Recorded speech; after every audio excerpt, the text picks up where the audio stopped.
Quick context, this was recorded March 28th and 29th, so a couple of weeks ago at my live event, SaaSopen.com. We had 1,000 software CEOs there. If you missed it, we hope to see you at the next one, September 5th and 6th in New York City, SaaSopen.com. But for now, let's jump into the recording. SEO has a 202% return on ad spend, paid ads has 155% return on ad spend, and email has 127. Bootstrap companies grow faster than their venture-backed counterparts, past 10 million ARR. Hey folks, if we haven't met yet, my name is Nathan Latka. I launched and sold my first software company back in 2015 and went on to write a book about it, which you guys made a Wall Street Journal bestseller, purchasing over 30,000 copies. Thank you so much for that. After the book, I launched this show and went on to create FounderPath.com. I raised a large fund to do non-dilutive deals with B2B software founders. So far, we've invested in over 400 software founders, totaling $150 million. Here in 2024, we're doing 3 to 4 new deals per week. So if you're looking for capital and don't want to give up equity, go sign up at FounderPath.com for free to get your offer. All right, let's jump into the interview.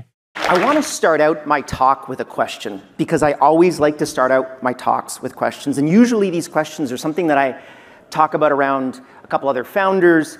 And this question, the more that I thought about it, the more that I realized it was actually a lot more complicated to answer than initially when I asked it. And that question is, how do we build billion-dollar bootstrapped SaaS companies? How many of you guys are bootstrapped right now? Just a raise of hands. Perfect. And how many are venture-backed? Okay, cool. You guys are going to be pissed off, but don't worry about it. You're going to learn something from this as well. So here's some interesting statistics. Bootstrap SaaS medium growth rate is 28.5% from 3 to 20 million ARR. That's pretty good. Another statistic that I saw was SaaS median growth rate over 10 million ARR is 24%. So growth goes down obviously a little bit as you're scaling the organization. However, if you split out venture-backed companies, Bootstrapped actually grows 6.7% faster than venture-backed companies.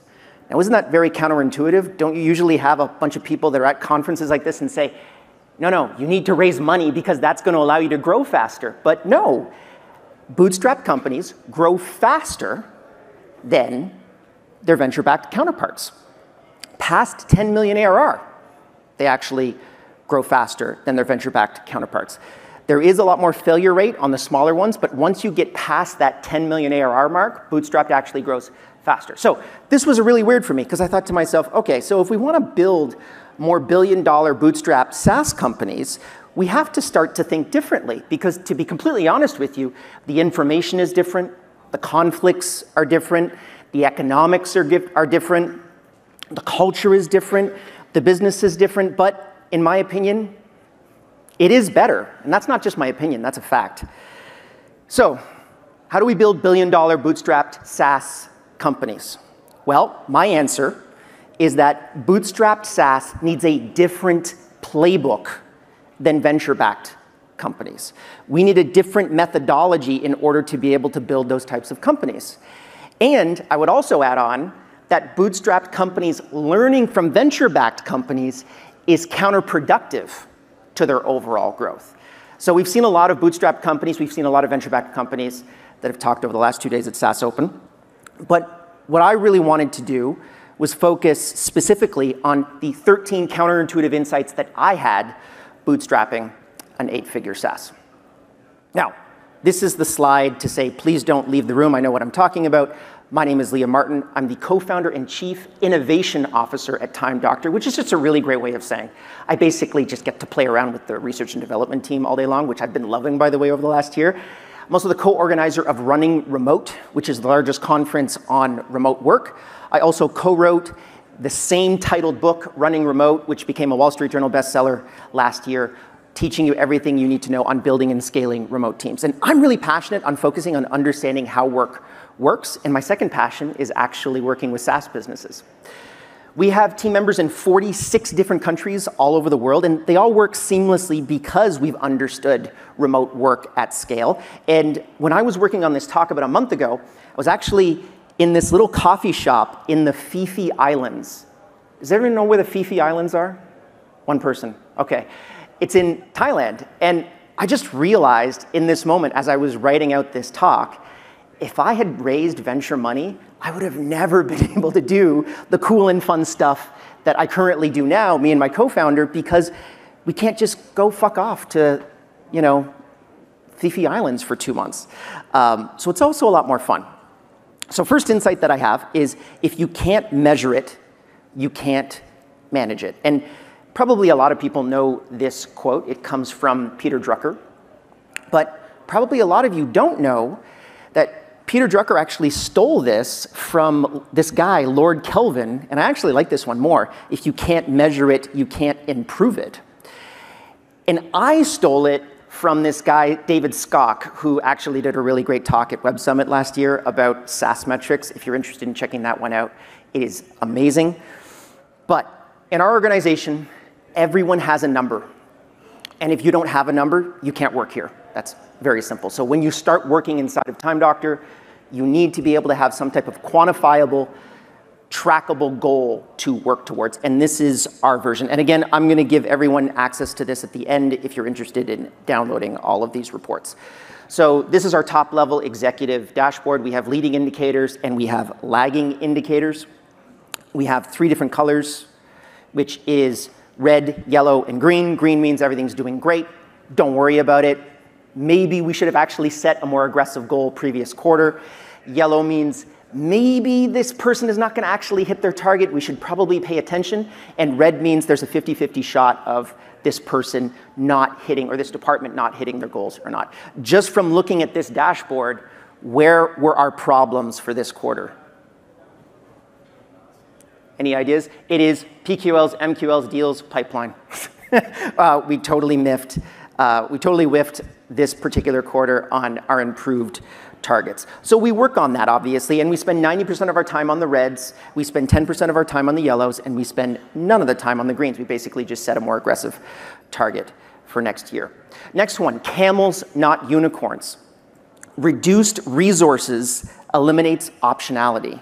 When you have a ton of cash, it's really easy to be able to work on crazy new things and go in directions that you wouldn't necessarily be interested in pursuing in the first place. You kind of solve problems with money. And we see a lot of this with a lot of venture-backed companies. But I actually almost wanted to make this one of my counterintuitive insights, which is make EBITDA. For everyone that's here right now, who has some net profit, some EBITDA in their books? How many have like 5%? Keep your hands up. 10%, 20%, 30%. Whoa, you're buying the drinks. Okay, thank you very much. So in my opinion, one of the things that my financial advisor actually sat me down about 6 years ago, and he said, Liam, you have 94.5% of your net worth in a private company that you can't sell. You need to start taking some risk off the table.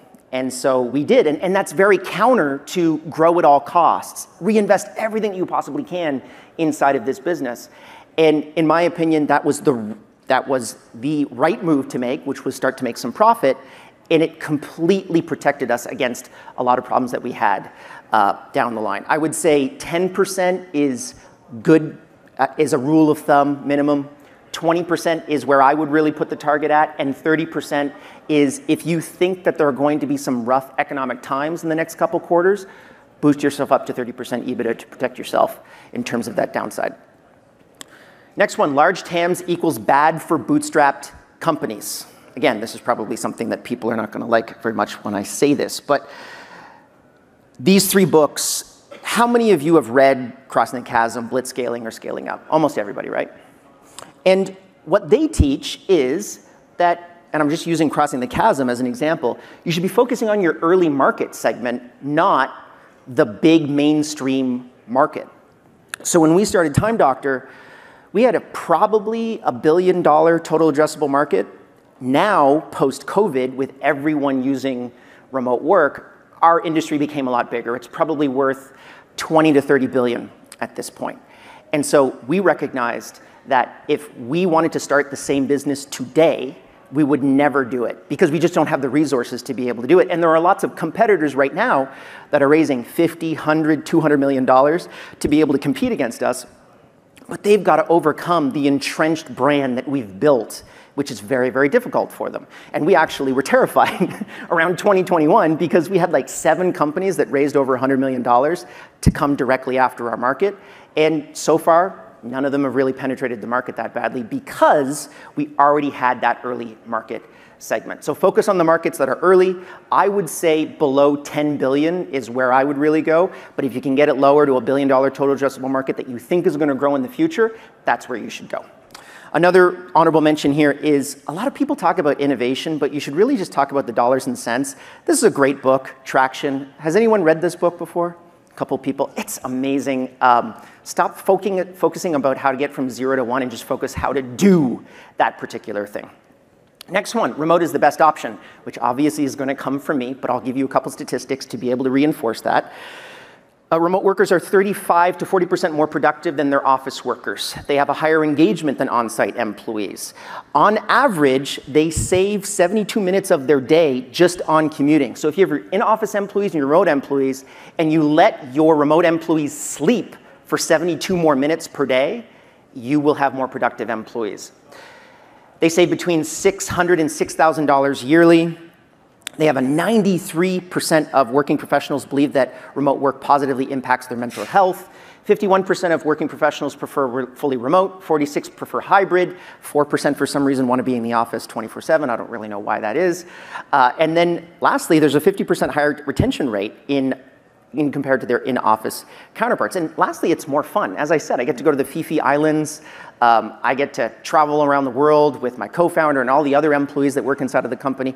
So it's a lot more fun. And one other statistic, which I'll push to you guys, is pre-COVID, Y Combinator saw that 16% of their startups were started remotely.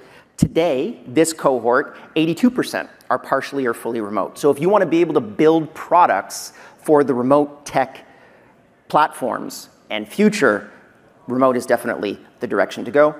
If you want to learn more, go to Running Remote. That's my conference that we run end of this month, actually, in Lisbon, Portugal. It is a lot of fun. Talk to me afterwards if you want to go. Next, there's 1 to 3 ways to get customers. That's it. Very, very few companies, if you look at their user acquisition funnels, actually do more than 3, 4, 5 significant sources of user acquisition as you see them scale. Here's a survey to be able to prove that out. This is a survey of 118 $100 million plus companies. This is where they've deployed all of their revenue, or basically all of their marketing channel revenue. You can see there's a lot in organic social media, and then you can see the absolute horrific return on investment for organic social media. Tweeting is not a strategy. For anyone that's interested, what you need to focus on is SEO has a 202% return on ad spend, paid ads has 155% return on ad spend, and email has 127% return on ad spend. Do SEO, paid ads, and email in that order. If your CMO tells you to do anything different, they don't know what they're talking about. Next, build product number 2 at 10 million ARR or below 40% year-over-year growth. When we first started Time Doctor, about 1.5 years into it, we decided to build this other company, which is called Staff.com. And we thought that in the two-sided marketplace space, everyone was doing it wrong, and we would do it right. So we ended up building this URL. We bought this URL, which was very expensive. It was like 550 grand. And we built this two-sided marketplace. Year 1, we were doing 86,000 MRR. Year 2, we were doing 112,000 MRR. So the business completely collapsed in on itself. And while that was happening, Time Doctor was growing at 60% year over year, no problem whatsoever. And we were applying no marketing, no engineering resources into it. It was just running. So focus on your winners. Don't start losers before you actually scale up your winners. If you have something that's working, just keep doing it. I know that founders hate that, but keep doing it. Next. More than 10 million ARR, you are a retention company. You are not a customer acquisition company. I don't know if anyone uses ChartMogul here. We use it, a couple people. So these are our numbers in 2019. You can see that new revenue, which is the dark blue section, was about 40% of our overall revenue breakdown.